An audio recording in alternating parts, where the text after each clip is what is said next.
ప్రియమైన స్నేహితులారా, ప్రభువును ప్రేరక్షకుడైన యేసుక్రీస్తు నామంలో మీ అందరికీ ఉదయకాల శుభములను వందనములను తెలియజేయుచు, ఈరోజు దేవుని వాగ్దానము అనే వాక్య ధ్యానంలోనికి ప్రేమపూర్వకంగా మిమ్ములను ఆహ్వానిస్తూ మీతో కలిసి దేవుని వాగ్దానములు ధ్యానించుటకు దేవాతి దేవునికి నా నిండు కృతజ్ఞతలు తెలియజేస్తూ మిమ్మల్ని ఈ వాగ్దాన వాక్య ధ్యానంలోనికి ఆహ్వానిస్తూ ఉంటున్నాను.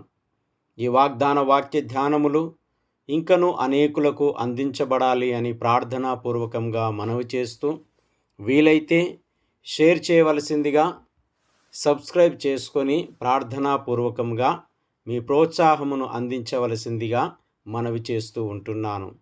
ఈరోజు దేవుని వాగ్దానము అపోస్తలుల కార్యముల గ్రంథము 8వ అధ్యాయము 19వ వచనము.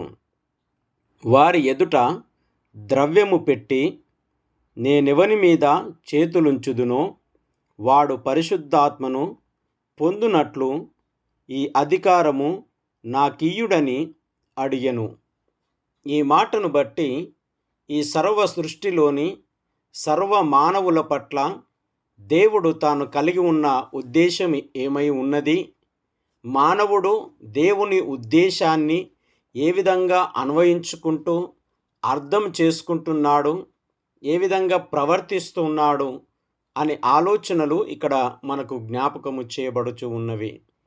ఆ రీతిగానే మన అనుదిన విశ్వాస ఆధ్యాత్మిక జీవితాలు, సామాజిక విలువలను మనం ఏ విధంగా పునర్నిర్మించుకోగలము, పునరాలోచన చేయగలము అనే ఆలోచనలు కూడా ఈ వాగ్దానము ద్వారా బయలుపరచుట మనము గమనించవచ్చు.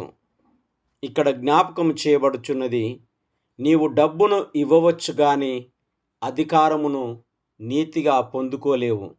నీవు డబ్బును వెచ్చించవచ్చు కానీ నీతివంతమైన అధికారమును పొందలేవు అనేది జ్ఞాపకం చేయబడుచు ఉన్నది.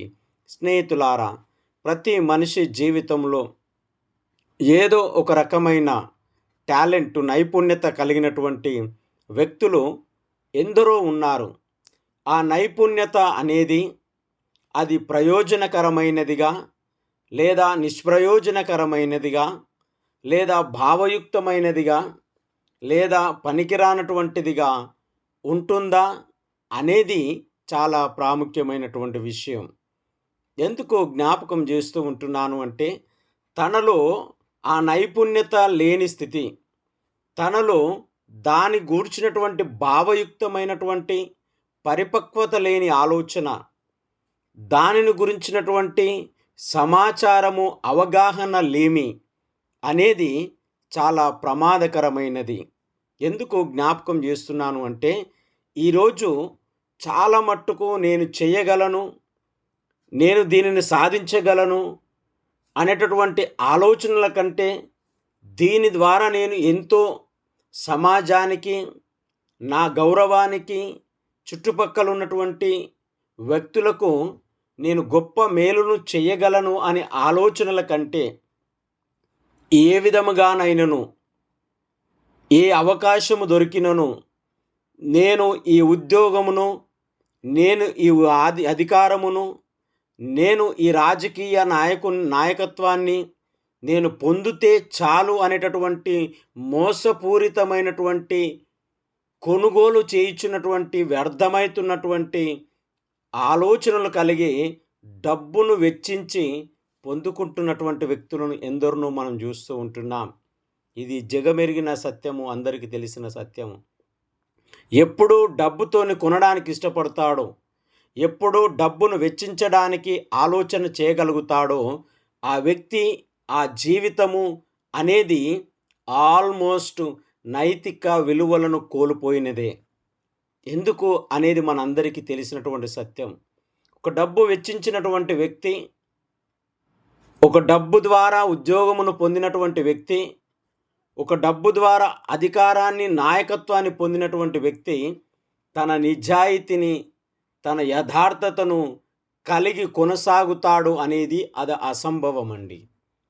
ఎందుకంటే సంపాదించాలనే ఆలోచన ఉంటుండొచ్చు, లంచగొండిగా మారాలనే ఆలోచన ఉంటుండొచ్చు, వీని త్రొక్కివేయాలి, వీన్ని అవమానించాలి, వీని జీవితాన్ని పాడు చేయాలి నా అధికారమును బట్టి అనేటటువంటి మోసపూరితమైనటువంటి స్థితికి లోనవుతున్నటువంటి వ్యక్తులుగా మనం చూస్తూ ఉంటున్నాం. ఈరోజు కూడా చాలామంది లంచగొండితనము అనేటటువంటి ఆలోచన పెరిగిపోవడం వలన వ్యవస్థలు, మానవ విలువలు, మానవ సంబంధాలు, నీతి న్యాయములు స్థాపించాల్సినటువంటి నాయకత్వాలు, అధికారము అనేది తన స్థాయిని, తన స్థితిని కోల్పోయి అవమానించబడుచున్నటువంటి, ఏలన చేయబడుచున్నటువంటి స్థాయికి దిగజారిపోయింది అని చెప్పుటలో తప్పు లేదు.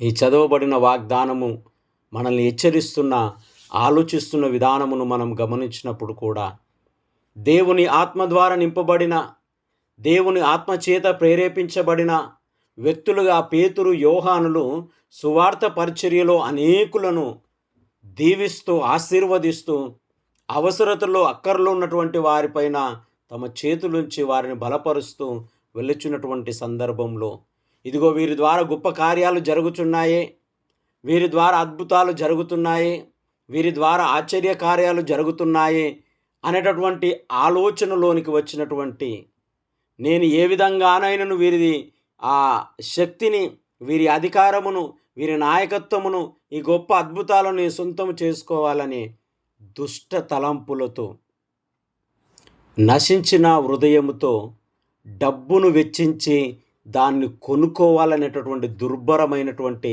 ఆలోచన కలిగినటువంటి వ్యక్తిగా ఇదిగో ఈ సీమోను ఉన్నట్లుగా మన జ్ఞాపకం చేయబడుతూ ఉంటుంది. పేతురు యోహానుల ముంగట డబ్బు పెట్టినాడండి. ఈరోజు డబ్బు పెడితే తీసుకునేటటువంటి వ్యక్తి ఎవరున్నారండి? ప్రతి ఒక్కరూ డబ్బుకు, ఈరోజు డబ్బు ఉంటే చాలు ఏ దుర్మార్గపు పనైనా చేసేస్తున్నారు.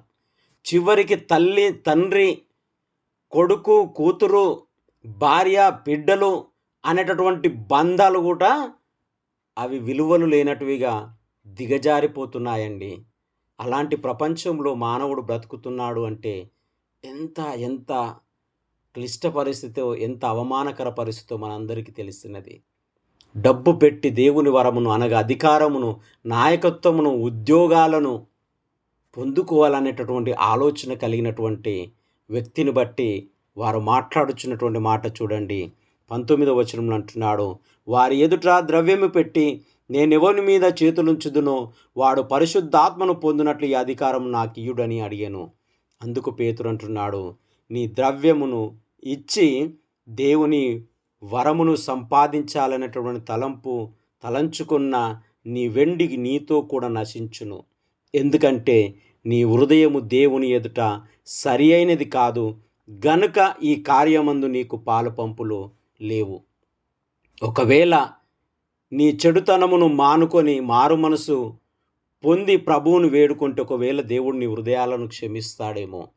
నిజమే, ఈరోజు మానవ జీవితాలను పరిశీలన చేసినప్పుడు పేతురు, యోహానుల వలె డబ్బు ఆశ చూపిస్తున్న, ఇదిగో నీతి ఇది, వీని సామర్థ్యం ఇది, ఈ నాయకత్వం ఇది, వీడు చేయగలడు, వీడు చేయలేడు, ఈ విలువను కాపాడగలడు, కాపాడలేడు అని ఆలోచన కలిగినటువంటి అధికారులుగా ఎవరైనా ఉన్నారా ఈరోజు? ఉంటే చాలా సంతోషం. లేదా ఇదిగో ఈ విధమైనటువంటి డబ్బుకు అధికారాన్ని కొని, డబ్బుకు నాయకత్వాన్ని కొని, డబ్బుకు ఇదిగో పలుకుబడిని, ప్రతిష్టతలను కొని సమాజానికి పట్టిన చీడ పురుగుల్లాగా బ్రతుకుతున్నటువంటి, హృదయము సరి అయినదిగా లేకుండా కలుషితమైన, కల్మషమైన, లంచగొండి స్వార్థ హృదయాలతో నింపబడినటువంటి వ్యక్తులుగా, నిలబడినటువంటి వ్యక్తులుగా ఒకవేళ ఉండి ఉన్నారేమో అని హెచ్చరిస్తూ అంటున్నాడు. నీ హృదయము సరి అయినదిగా ఆలోచన చేయట్లేదు, నీ మనస్సు మంచిగా లేదు, నీవు దేవుని ఎదుట నువ్వు ఆలోచిస్తున్న ఆలోచన మంచిది కాదు.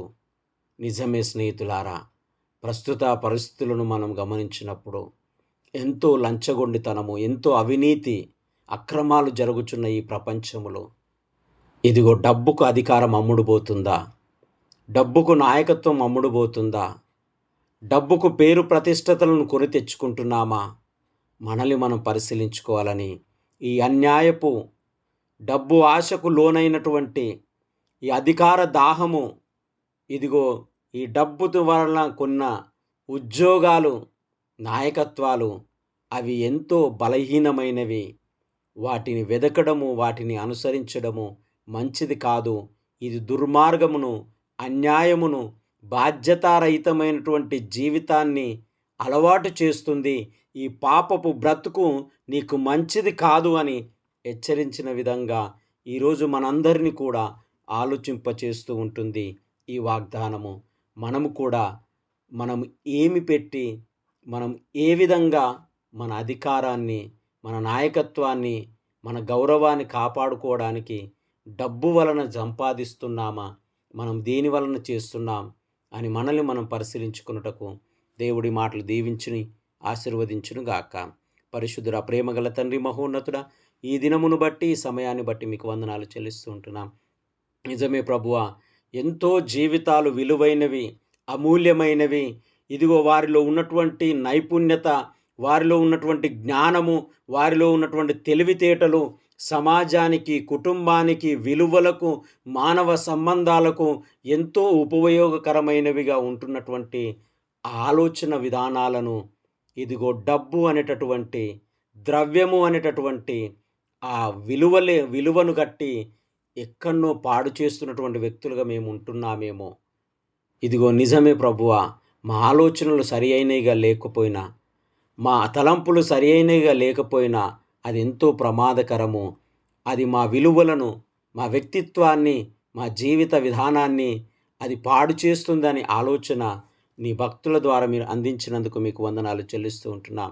ఇలాంటి ఆలోచన కాకుండా నీ పట్ల, సమాజం పట్ల, విలువల పట్ల సరి అయిన అవగాహన కలిగినటువంటి వ్యక్తులుగా యథార్థముగా అధికారములను పొందుకొని సేవా పరిచర్య, మానవాళి రక్షణార్థమై అనేకుల కొరకు మేలుకరమైనటువంటి బిడ్డలుగా జీవించుటకు సహాయం చేయమని దీవెనలతోనూ ఆశీర్వాదములతోనూ ప్రతి బిడ్డను నింపి దీవించి ఆశీర్వదించి వారి కన్నీటిలో, దుఃఖములో, బాధల్లో, సమస్యల్లో, ఇరుకు ఇబ్బందుల్లో ఇది నా జీవితంలో జరగాలి అని ప్రార్థిస్తున్న ప్రతి ప్రార్థనలో నీవు కలగజేసుకొని సహాయం చేసి దీవించుమని యేసయ్య పరిశుద్ధ నామమున ప్రార్థించి అడిగి వేడుకొనుచున్నాము తండ్రి. త్రియక దేవుని యొక్క దీవెన, నిత్య సమాధానము మనందరికీ తోడుని దీవించి ఆశీర్వదించును గాక.